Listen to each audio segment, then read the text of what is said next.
한 개인이 세포처럼 개인이 건강하고 개인이 바로 신앙생활을 하지 않으면 그 공동체는 병들기가 쉬워지고 곧 무너지기가 쉬워지기 때문에 개인의 신앙은 개인주의라는 말과는 다른 형태로 우리 개인의 신앙은 굉장히 중요하게 우리는 지켜나가야 된다라고 말씀을 하고 있습니다. 따라서 우리 개인의 신앙생활에서 의식하고 살아야 될 것이 무엇이냐 하면은 나보다 연약하고 나보다 배경이 없고 나보다 못 배우고 나보다 못 가진 자들을 향해서 시험 들게 하지 않고 어떻게든지 그들의 연약함을 담당해 주고 또 격려해 주고 같이 해주고 나누고 이러한 개인의 신앙생활이 실천되어져야만 하나님의 공동체인 교회가 또 우리가 살고 있는 이 땅의 이 나라가 강해진다고 말씀하고 있는 것입니다. 그러면서 오늘은 이 예수님께서 자신의 영달을 위해서 자신의 유익을 위해서 자신의 기쁨을 찾으면서 사신 것이 아니고 성경 말씀에 이미 예고한 대로 바울 사도는 시편 69편 9절을 인용하면서 비방하는 자들의 비방이 내게 미쳤다라고 그 말씀을 인용하면서 예수님께서는 남의 유익을 위해 우리 같은 죄인들의 유익을 위해서 우리 죄인들을 기뻐하게 해주기 위해서 당신은 엄청난 비난과 또 핍박과 그리고 굉장한 고통을 겪어내셔야 했음을 말씀하면서 이것은 하나님이 인류를 구원하시기 위한 만세전부터 계획하신 계획 속에 있는 것이다라고 표현하는 것입니다. 그래서 오늘 본문에는 3절과 4절에 기록되었을 때 이렇게 기록되어진 그리고 성경에 예수 그리스도에 대해서 말씀하고 있는 것들을 예수님은 그것을 하나님의 거룩한 뜻으로 받아들이면서 그것을 현장에서 몸으로 실질적으로 기쁘게 순종해 내신 것을 말씀하고 있습니다.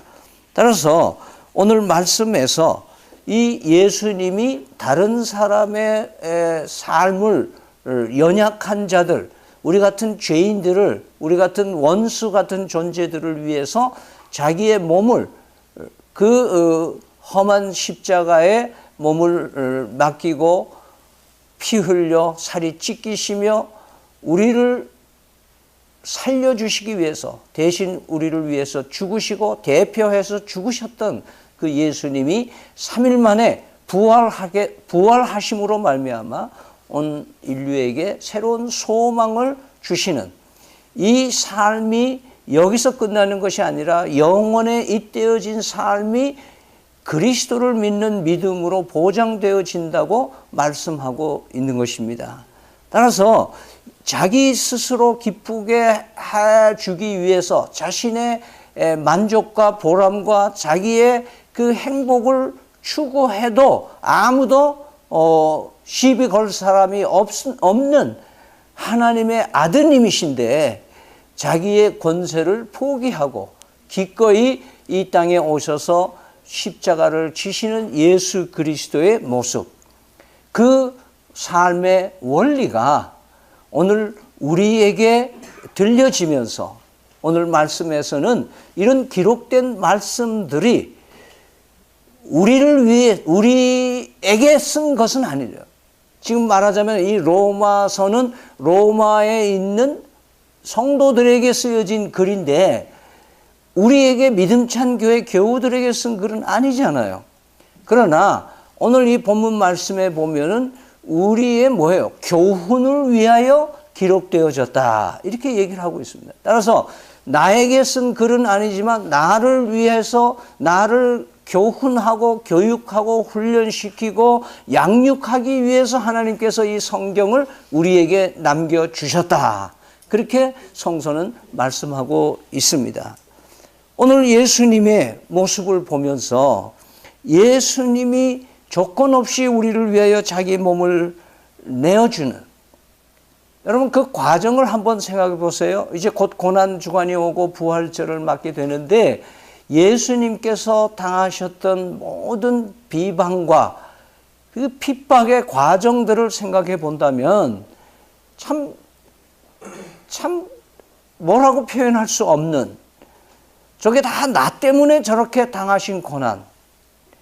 때때로 우리가 부모님을 생각해 보면서 나 때문에 저렇게 고생하시고 나 때문에 저렇게 애쓰셨고 나 때문에 이렇게 희생하셨고 하는 것을 회상하면서 철들어가는 모습처럼 우리 예수 믿는 사람들이 신앙생활을 하면서 오늘같이 이렇게 성찬 예식을 통해서 나를 위해서 피를 흘려주셨구나, 나를 위해서 그 살이 찢기셨구나, 죄 없으신 그분이, 거룩하신 그분이, 의로운 분이 나같이 추하고 더러운 죄인을 위해서, 나같이 정말 사랑해봤자 금방 배신하고 말 나 같은 것을 사랑의 대상으로 삼으셔서 목숨을 바쳐 나를 구원해 주셨다고 하는 은혜를 생각하면 우리는 참 예수님이 당하셨던 비판과 핍박이 얼마나 험악했던가를 회상할 때마다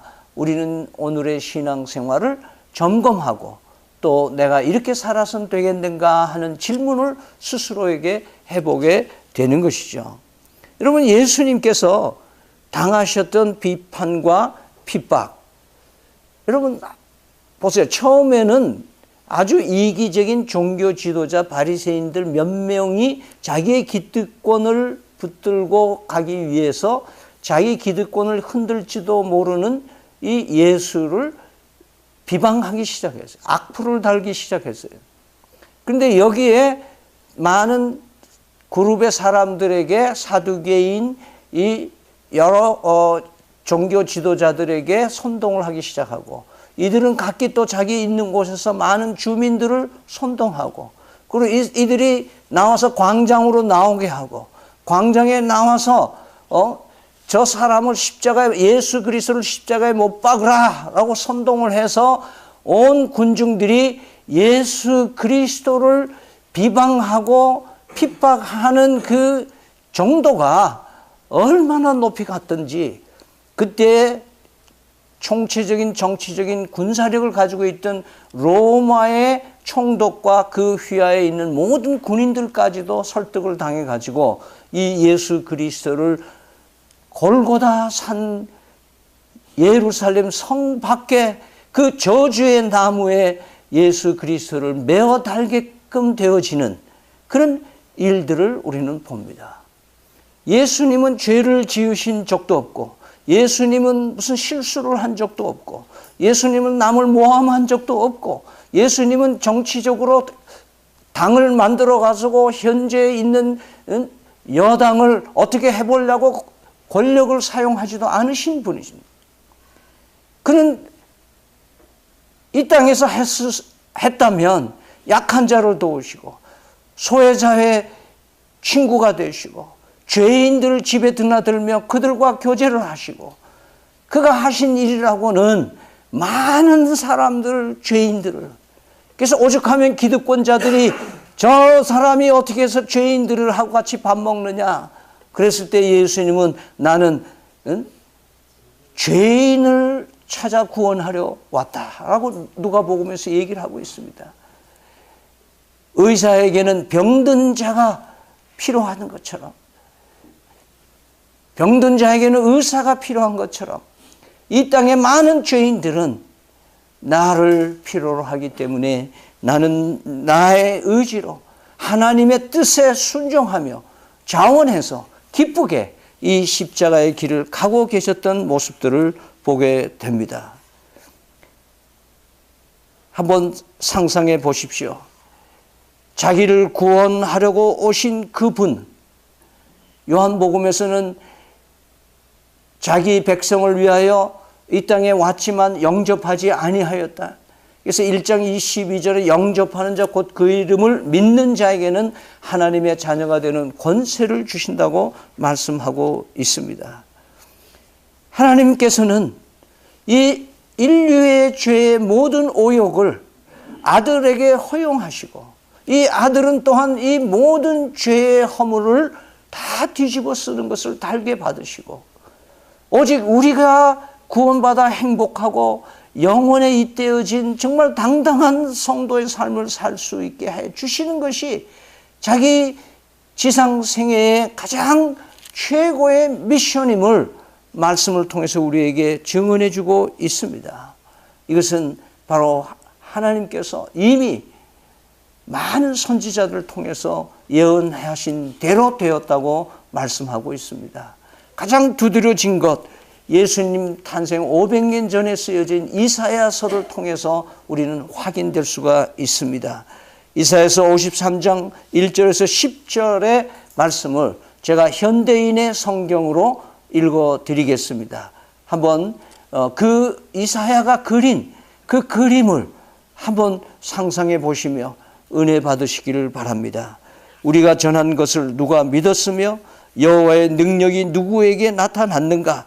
그는 연한 순처럼 마른 땅에서 나온 줄기처럼 주 앞에서 자랐으니 그에게는 풍채나 위엄이 없고 우리의 시선을 끌만한 매력이나 아름다움도 없다. 그는 사람들에게 멸시와 천대를 받고 슬픔과 고통을 당하는 사람이 되었으니 사람들이 그를 외면하고 우리도 그를 귀하게 여기지 않았다. 그는 우리의 질병을 지고 우리를 대신하여 슬픔을 당하였으나 우리는 그가 하나님의 형벌을 받아 고난을 당하는 것으로 생각하였다.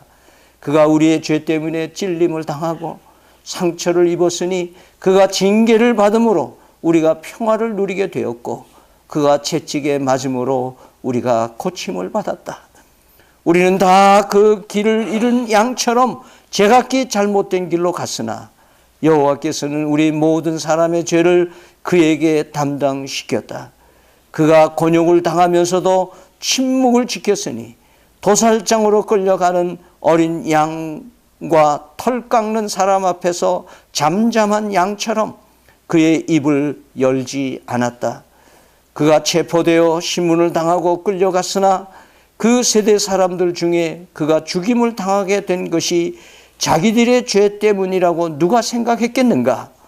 그는 범죄하거나 거짓말한 적이 없었으나 악인들처럼 죽임을 당하여 부자의 묘실에 묻혔다. 여호와께서 말씀하신다. 그가 상처를 입고 고통을 당한 것은 내 뜻이었다.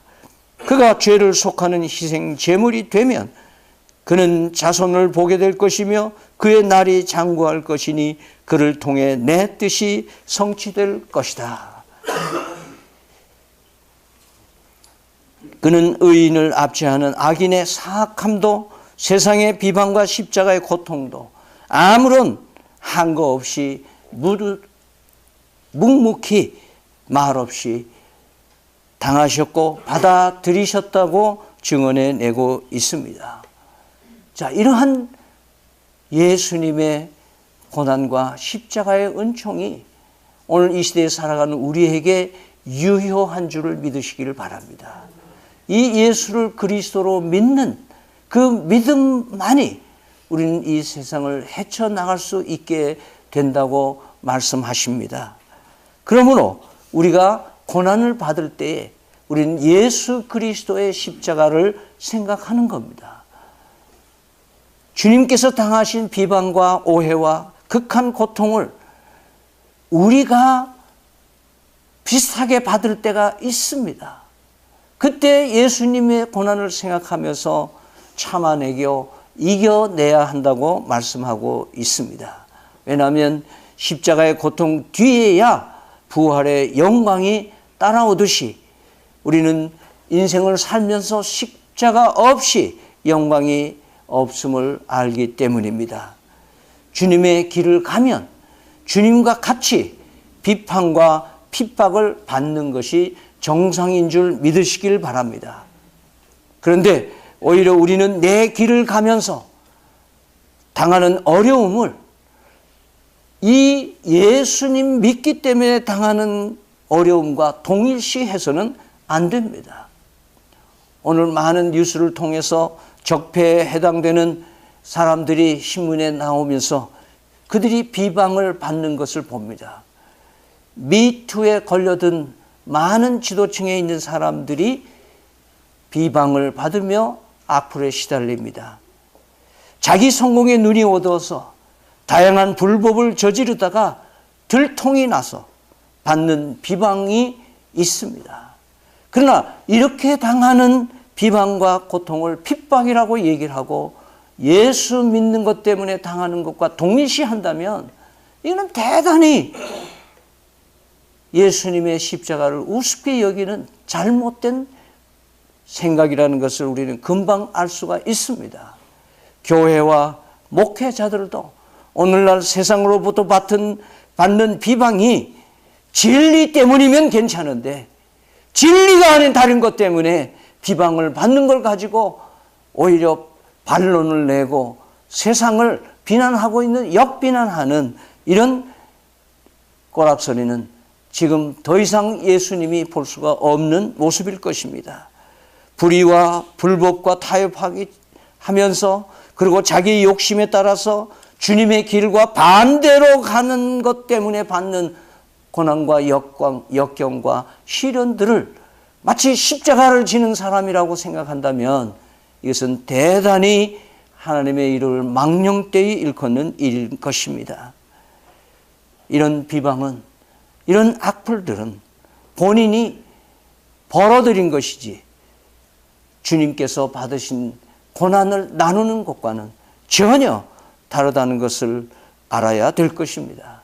그러면 우리는 시대를 살아가면서 분별할 줄을 알아야 됩니다. 내가 당하는 고난과 내가 당하는 비방이 무엇 때문인가? 내가 잘못하고 내가 잘못 살고 내가 제대로 성도로서 살지 못하면서 당하는 일들이라면 회개의 제목이 돼야 되는 줄로 믿습니다. 믿음찬 교회가 사회로부터 어떤 핍박을 받고 있고 믿음찬 교회가 당하는 어려움이 무언가 하는 것을 분별해 봐야 될 것입니다. 우리는 일부러 비방거리나 핍박을 자초할 필요는 없지만 우리는 제대로 주님의 길과 진리의 길을 가고 있는지는 끊임없이 점검해 봐야 될 것입니다. 내가 잘 먹고 잘 살기 위해서 내가 살아가는 그 삶을 위해서 직장 때문에 또는 먹고 사는 것 때문에 힘들고 고생하는 걸 가지고 내가 주님의 이름으로 당하는 십자가의 고난과 겹쳐서 위로를 받으려고 한다면 대단히 잘못된 신앙인 것을 이 시간 깨달을 수 있기를 바랍니다. 우리는 정말 진리 가운데서 예수님이 가신 좁은 길로 가는 사람이라면 비판과 핍박이 오는 것을 예측할 수 있습니다. 또 그런 예측을 응당 받아내는 예수님의 마음을 갖는 것이 우리의 신앙인 줄로 믿습니다. 우리는 우리 주 예수 그리스도께서 자신의 기쁨이나 영광을 위해서 일하지 않으셨다는 것을 오늘 확인했습니다. 예수님은 개인적인 안위나 부를 추구하지도 않으셨습니다. 오히려 그는 언제나 고독하셨고 극도의 외로움에 마음 아파하셨던 분이 예수님이십니다. 그는 머리 둘 곳도 없는 가난 속에 거하였고 그런데도 불구하고 사회에서부터 지탄을 받고 비판과 핍박을 당하셨던 분임을 우리는 상기해야 될 것입니다. 이렇게 또 어떻게 우리 성도들이 가야 할 길을 우리에게 몸소 보여주셨습니다. 우리 성도의 삶도 우리의 삶의 목적도 개인적인 성공이나 내 성공과 나의 입지를 더욱 좋게 하기 위해서 예수님을 활용하고 하나님을 이용해 먹는다면 이것은 미신 중에서도 미신이요 잘못된 신앙인 줄 깨달을 수 있기를 바랍니다. 그러므로 성도의 삶은 개인적인 영광이나 자신의 기쁨이 목적이 되어서는 안 됩니다. 우리는 때때로 고독하고 우리는 때때로 진리에 서서 싸워야 할 때도 있고 많은 비판을 받아 넘겨야 할 때도 있고 우리는 궁핍밥에 처하면서 배를 줄일 때가 있더라 할지라도 때로는 목숨을 내놓아야 될 때가 있지라도